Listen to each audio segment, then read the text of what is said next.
Shalom, and welcome back to B'nai Noach Academy, Thoughts on Life. Please remember to hit the like button, to subscribe, and, of course, to share this wisdom and inspiration with friends and family.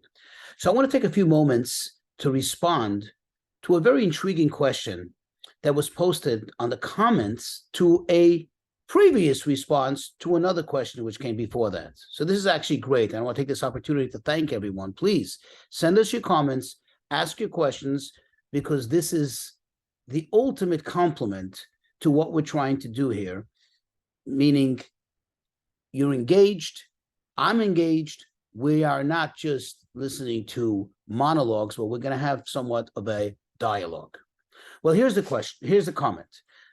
This person says, thank you for the comment. However, I have several questions, in fact, many. One of the most important is this, and here's the question. I want you to listen to it.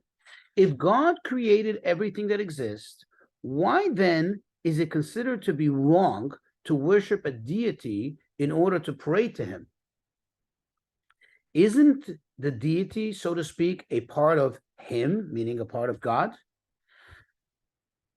And then it says, could you please explain what idolatry actually means and why it is as problematic from the Jewish point of view? So first of all, I'm going to start from the end. This is not about the Jewish point of view. This isn't the Jewish point of view. In fact, if you look at the name of this group, it's B'nai Noach Academy. So it's not about being Jewish. I am not in any way trying to steer anyone to quote the Jewish point of view. This is the Torah point of view. In other words, this is what God delivered to you, to me, to all of us. So that has to be clear, okay? Because if it's Judaism that I'm trying to steer you to, then I am wrong. And that's not what I'm doing. So I know I'm right in this.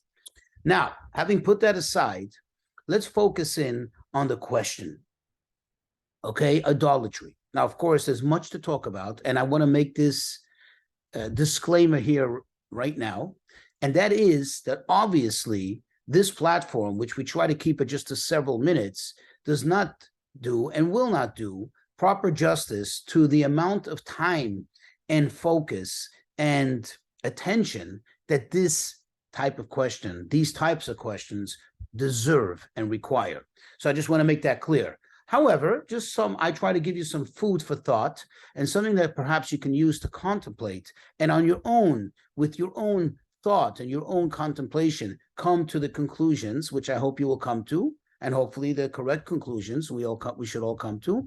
And that here is my response to this question where you ask, if I'm just again paraphrasing, if everything was created by God, then what is so wrong to worship God by worshiping those things? So let's just take a common day analogy, okay? I think most of us either actively or passively watch sports, okay? All of us are definitely aware of what happens in the sports world. What do you have in the sports world? You have players, okay, who actually win the game. Tell me, who is celebrated? Do you celebrate the ball? Do you actually celebrate the ball that made that final goal to bring this team over the top? Or do you celebrate the players and then, in fact, in detail, the actual player or the goalie who actually won the game? It's obvious that the ball is not going to get a trophy. The ball was just a tool, was just an implement, which was used and utilized in this case in the proper manner in order to win the game. It's true that the ball has some value. No one is discounting that value. In other words, let's take, for example, going back to this question, let's take, for example, the idol worshipers who worship the sun. Is the sun an important thing? Absolutely. The sun is mentioned many, many times throughout the Torah, throughout the Tanakh, throughout the Bible.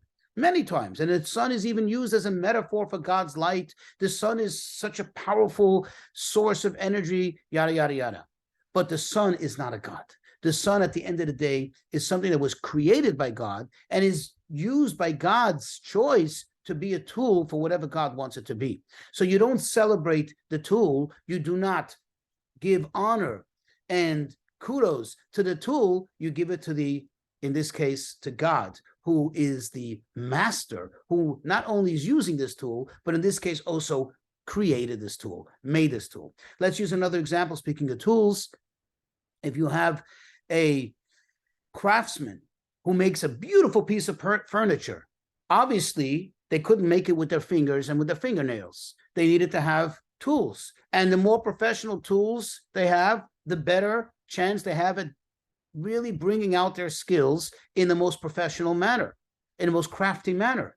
But at the end of the day, no one is going to go and celebrate the tool. When you want to make a little plaque on the display to tell us who is this master, who is the great craftsman who produced this beautiful piece of furniture, this beautiful work of art, you're not going to write hammer so-and-so, chisel so-and-so, plane so-and-so. They don't exist. They're just tools. They're just used. They're in a toolbox, and they're just used for the purposes that the craftsman, the person who is in charge, needs them, when he needs them, how he needs them, and later they're replaced, they're put back in the box, okay, to go to sleep with the rest of the tools.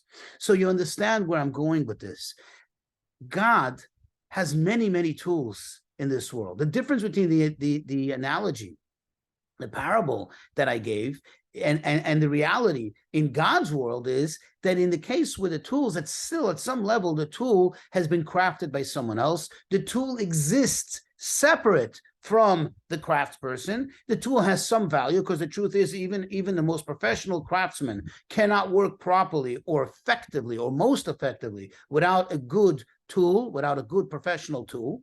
But in this case, in the reality that we're talking about with God versus all the things in the world, it's not only that God uses them as tools. They don't exist outside of God. God made them. God created them. They're not even an entity separate from God. They didn't exist without God. And therefore, what point is there in worshiping them? Why would you worship them? Why? What point? Just like you wouldn't worship the ball in the soccer match, and you wouldn't worship the hammer in the carpenter's effective work, or in the craftsman's beautiful piece of furniture. You wouldn't worship the saw that he used, or so why would you worship? Why would you worship another deity? First of all, there aren't any other deities. There's nothing outside of God. There are certain tools. There's the sun, there's the moon, there's the stars, there's even angels. But again, to summarize, they do not exist outside of God having made them, having produced them. A. B. Even after the fact that he made them and produced them, they're only merely tools that just fulfill God's will as God decides. So why would I worship them? I should worship God. That's it. That kind of summarizes. Of course, there's a lot more to talk about. And I invite you to first take the time to think about this, to contemplate this, to, I would say, digest it in your mind, have it even regurgitate a little bit in your mind. That way you come to the conclusion. You don't have to accept my word at it, but I'm telling you that this is something which is just logical. You don't need to have what we call blind faith or pure faith in order to accept this. This makes sense.